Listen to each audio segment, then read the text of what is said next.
India's greatest television star. You've seen him as a reporter, as a comic talent, a chat show host, and a stand-up actor. But you've never really seen him as himself. Well, today's your chance to make good that lapse as I introduce you to the one and only Shekhar Suman. Welcome to the program, Shekhar. Thank you, Pai. They say that your imitation of Lalu is so good, he can't tell the difference himself.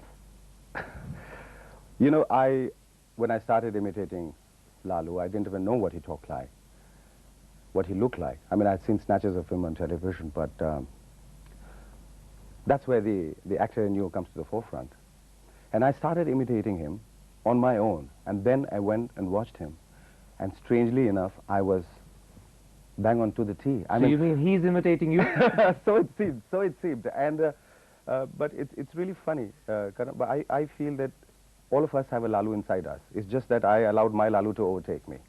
But your Lalu is quite incredible because if you keep your eyes closed, it really does sound cunningly like him. You'd be surprised. Even if you keep your eyes open, I'll look much more like Lalu than Lalu looks like himself. Go on, do a little bit of Lalu for us. So much was said about Lalu, and so much was said about me imitating Lalu, that people were speculating for a long time what exactly would happen when the two of us, when the twain shall meet. And there would be fireworks, and there would be, probably we'll end up with fisticuffs. Well, none of that happened. Curiously enough, when we met for the first time, he gave me the biggest hug, and he said, "Ab jo hamra imitation karte hain, wo ekdam to the T hai." And he said, "Logo ko nahi pata hai na ki every publicity is good publicity. Wo ka jaane sab, banacha sab. But you come as my state guest." And when I went as a state guest to Bihar, he insisted on showing me around, which he does to all his guests, I'm sure. But there was this dog of his pet dog called Jimmy. Now, Jimmy, in a hot afternoon, was lying around somewhere in the corner. He was no mood to please me, and Lalu was too eager to please his guests. So he kept kicking Jimmy, and he said, "Jimmy, get up! See, Shekhar Bhaiya is here. Show him some jumping." So in a bad mood, Jimmy would jump. Every time he would jump, he'd look at Lalu, bark, and he would look at me, bark, and he said, "I want to bite you," you know. And he said, "That is very good. Shekhar Bhaiya is impressed. Now eat a biscuit." But he was, as I said, I had not watched him very closely, but when I saw him, it was like watching myself in the mirror. I said I was doing exactly the same thing.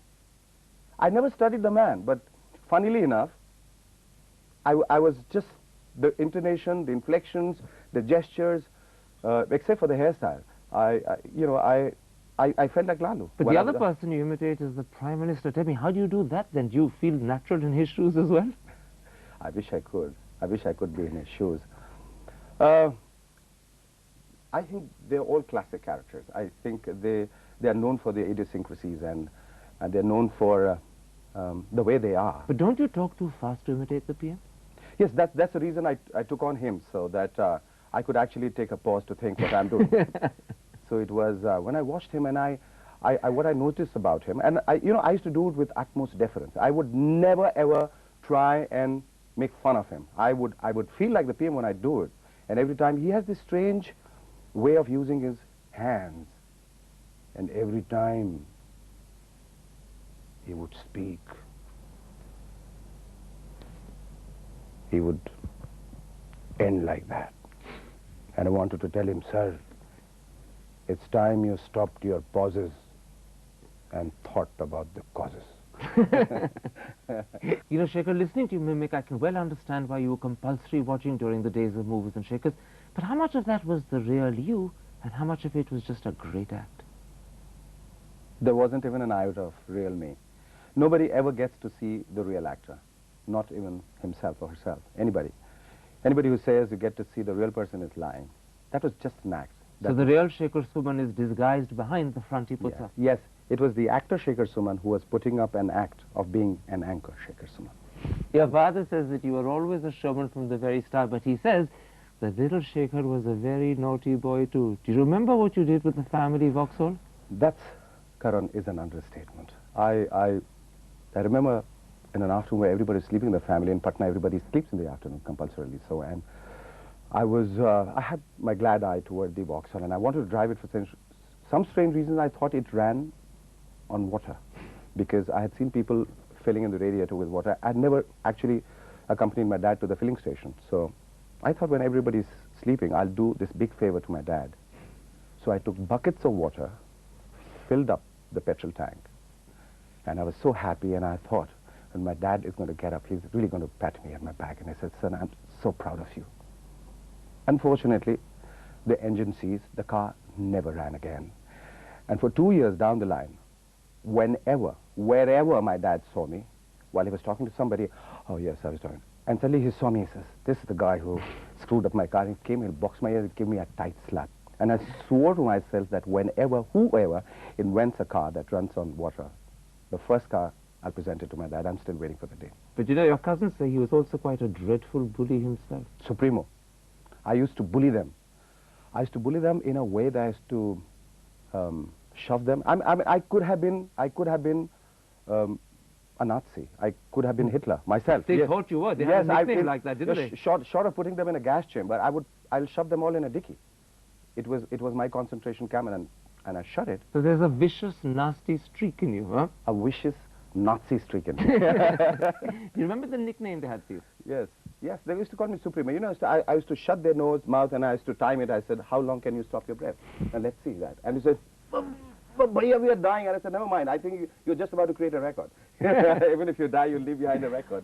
But the amazing thing is all of this changed when you became about 9, 10, or 11. You became almost a different personality. Yes. Correct. It's so surprising that people know me as somebody who talks 9 to a dozen, who has a sense of the repartee, and who comes out with one-liners and who thinks on his feet. But none of that was visible when I was around 6 and 7. I would cringe every time I'll see a guest walk in, because I would be so apprehensive. And Shy or scared? No, scared and shy, both. So I'd hide under a bed, because if they called me and they said, how are you, I didn't know how to answer. So I would be hiding behind curtains, I'd be hiding behind my mom's pallu, or I would be hiding under a bed, and I would be praying to God. I said, I hope they don't call me, because I can't say either a yes or a no. And I was timid, I was introverted, I didn't know how to talk, and I was very shy. And I find that very hard to believe. You bet. But it is the truth, and nothing but the truth, my lord. But then things started changing, and I used to hate myself for being the way I was. And things came to a crunch when one day my father, because I belonged to a family of academicians, and everybody is flashing gold medals here and there, and said, well, never stood second in life. And my father, while he was introducing my elder sister, and says, she's a brilliant academician, first class, first all the way, this one, that, my cousin. And my son, Shekhar, he's the black sheep of the family. For him, it was a joke. For me, it was a statement that changed my life. It stung your little heart. Absolutely. He didn't know what impact it had on me. It's like the jets moving into the WTC. So that's when the whole change began? Shekhar became another person? I was shaken, absolutely, for the first time. I was no more Shekhar, I was shaken. And I vowed, and I thought I have to do something about it. Dad was right. Dad was not wrong. I was indeed the black sheep of the family, because far from standing first class first, I was second divisioner, sometimes third. So Dad was right, but you also decided, I'm going to prove Dad wrong. Yes. Yes, I'm going to prove myself right more than proving Dad wrong. But Dad was right. Dad's always right. Was that when ambition was awoken in the little Shekhar? Yes, yes. I was studying in Xavier's in Patna, and suddenly I was packed off to a boarding school in Vikas Vidyalaya in Ranchi, and that's where I discovered myself. Whatever little there was to discover, I did. The latent, so-called latent talent within me, and I realized I could speak. Not only I could speak, I could sing, I could participate in elocution, debates, symposiums, everything, and my teachers were awfully nice to me, and they kept saying that you have it in you. You have to just recognize. Not only did they say that you had it in you, that you took it very seriously, because you actually were preparing to join the civil service when you came to college in Delhi, but you ended up an actor. How did that happen?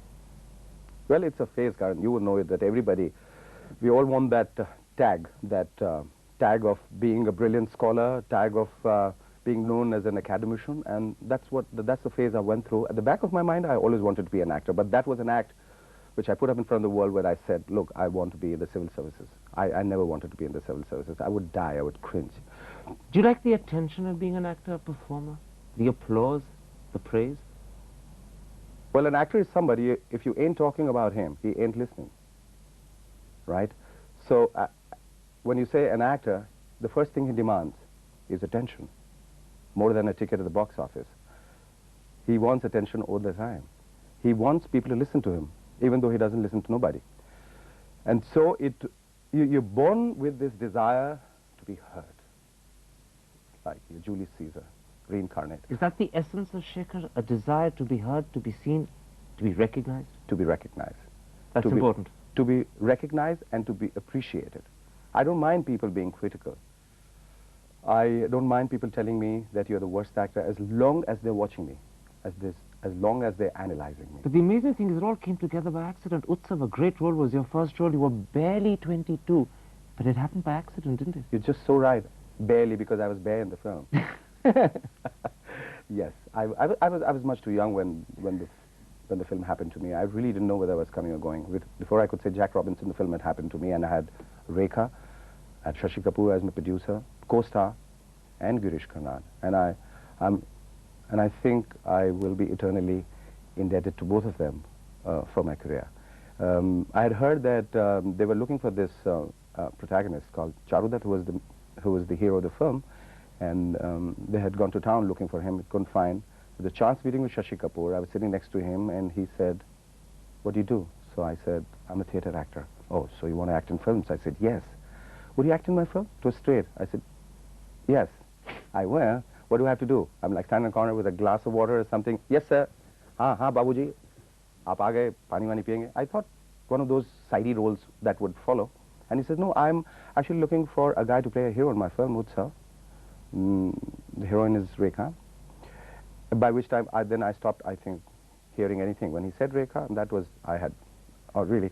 And then I said, "Sir, are you kidding? Are you pulling my leg? I'm just a newcomer. Don't break my heart like this. I mean, don't show me dreams which will never happen." He says, "No, really, I mean it. Come for a screen test. It's not going to be that easy." I went to RK Studios, and I saw about thousands of guys standing out there. He says, "I've come for Charudat." He says, "So have I. And you?" And he said, "So, yeah, Charudat. So I had millions of Charudats standing out there. And I thought Shashiji had pulled a fast one on me. When the screen test happened, everybody was asked to leave except me. And I thought either I was too bad or too good. Fortunately, I turned out that I wasn't so bad. It was a great start. I mean, you couldn't have had a better start to your career. But unfortunately, films never really happened for you. You went through a very bad patch when you were quite often out of a job. No, it was the other way around. Films went through a bad patch because they had me.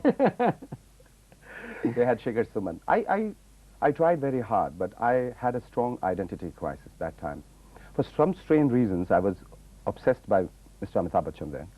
And all my performances after Utsav, and this is the first time where I'm accepting this in front of a camera, that what happens for an actor, it's very essential to evolve his own style. But before that, he has to hang on to certain images, his idols, people he has appreciated in films, and he was the closest I could. So I ended up being a Bachchan clone. But in the beginning, in few of my films, maybe 3 or 4, I can pick up my TV set every time my movies come and throw it out of the window.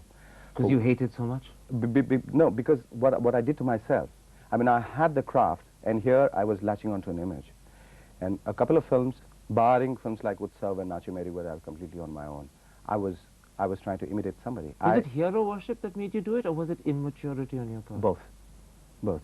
I thought, you know, it's the first step. From there on, I'll find my way. As they say sometimes in life, if you don't get lost, there's a chance you never find your way. I was trying to find my way by getting lost. And I really did... but it's amazing, you know, found your way was what you did, but you did it with a little bit of help from a face reader. He walked into your life and told you things were going to change. And how did you react? I was very disappointed. Because I was trying to find a foothold in films, and here's somebody who walks in, puts his legs up, lights a cigarette, looks at me and he says, "You're going to be a big television star." And you said? "International TV star." I looked at my wife, I said, "Can I throw him out, please? I want to be a film actor, a film star. I don't want to be a goddamn two-penny TV actor. I don't want to be. You know, it's infra-dig, it's derogatory. If somebody refers to me... You thought he was rubbing it in? Yes. You didn't believe that the prediction could ever come true? I could not for the life of me. 2 months down the line, Dekh Bhai Dekh happened to me. And he said, "International TV stardom?" Dekh Bhai Dekh was first telecast on TV Asia in London. And when I went there, they were all already calling out my name, and the first image that came was his. And did you say to yourself, I've done it? Well, I really don't know, Karan, but there was a sense of fulfillment. There was a sense of accomplishment. I was happy that at least doing them bad films, I was doing good television. But the amazing thing is the man who became the biggest TV star of our generation came to television as a failed actor. Absolutely. Amazing paradox, isn't it? Amazing, yes. But then, look at it this way. If I had not failed there, I would not be in television. One door shuts, another opens. Yes. Let's take a break there. I want to walk through the door that opened at that point and talk about not just Shekhar the star, but the person behind it. Yes. What I promised the audience as the real Shekhar Suman. We'll be back in just a couple of minutes. Stick with us.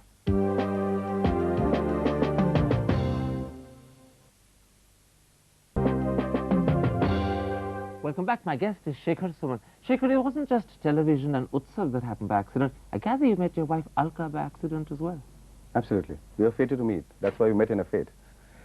I was not supposed to meet her, but I guess I was destined. As they say, marriages are made in heaven. I think even meeting someone is also like made in heaven. It's manufactured there. I met her just, this was a chance meeting, and there it was. But I was, again, a small town hick from Patna, and I would never propose to her. Absolutely, she says, despite his outgoing personality, he was overawed by me. Absolutely. Overwhelmed. That I couldn't believe that I had such a pretty-looking girl who would fall in love with me. I was going through the Beatles phase where I wanted to look like John Lennon. So I had middle parting, I had torn, faded jeans, and I looked like nothing on earth, absolute scum. And there she looked at me and I said, what prompted you to fall in love with me? And she said, well, if I could shave that beard, give him a nice pair of clean trousers and make him look like a square. So you were a challenge for her? Absolutely. Huh? She was determined to redesign you.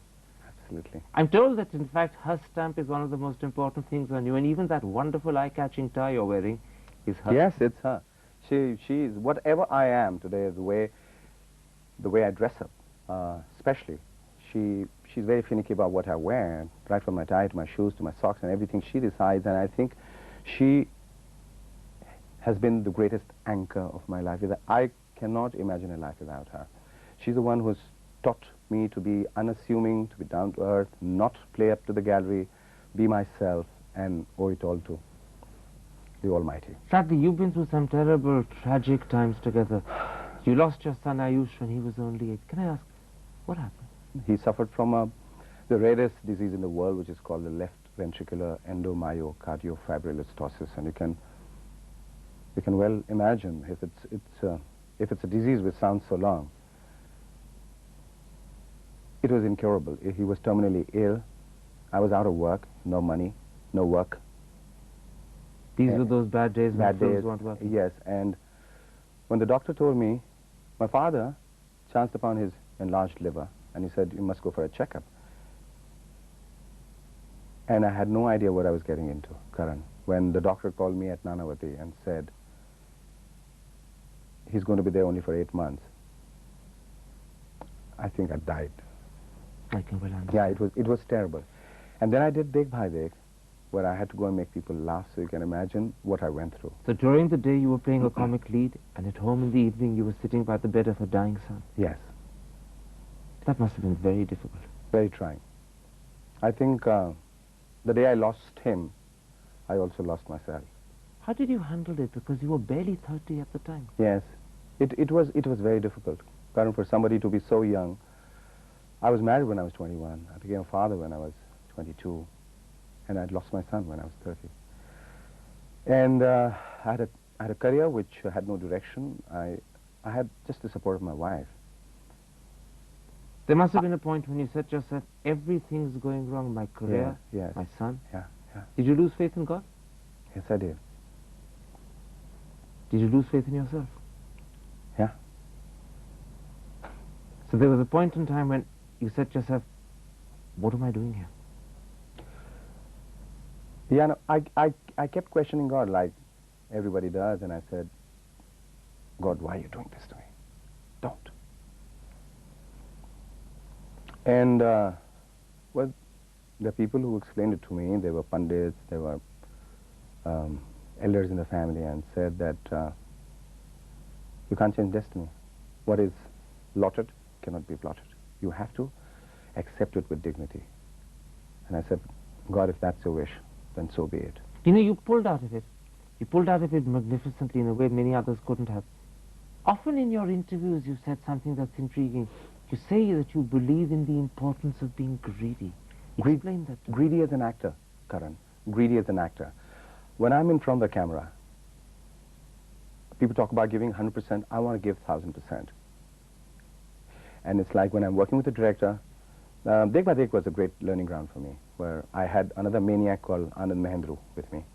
And he would go in for about 100 takes. And I'll come jumping in after that gleefully and said, can I have one more take, please? And he said, you are the guy. I was looking for all these while. Whenever there would be a line, whenever somebody would write, I'll add my 2-bit, and I said, I'm a greedy actor. Can I use this? Can I use this? And use this. After a point, I was never given a script. I was just given a thought. He says he'll make his own lines. I was very greedy. I still am. Are you also very ambitious? Do you push yourself? Yes, yes. I'm very ambitious, but I would not go the whole hog to achieve those ambitions. So there's a moral limit that you won't cross? Absolutely. There's a point I won't go beyond. But I'm very ambitious like any other actor. If you're not ambitious, I don't think you're an actor. But you know, it's amazing. Looking at your career, you've been through the depths of despair, out of work, nothing to do. And now, today, you're at the very top of your profession. How much of this is hard work, and how much of this is, in a sense, Ayush's blessings now, looking down on you? I would like to think it's 100% Ayush's blessings. It's because of him that I feel I draw the strength, I feel motivated, I feel the urge to go out and prove myself to the world. That even though I failed, at least I succeeded in failing. Because I tried very hard, I was honest, so what if I failed? Everybody, you know, the best of them fail. I wasn't even the best of them, but I gave it my 100%. I gave it my best shot. And is this what you mean when you sometimes say that Ayush has become my God? Yes, he's within me, he's around me. The first thing when I set out, every time I go to the studio, the first name I take is Ayush. And that's where I belong. He's within me. Whenever you see a nice performance, something that touches your heart, it's because of Ayush. Shekhar Suman, for telling us so much about yourself. Thank you very much indeed. Thanks, man. Thank you.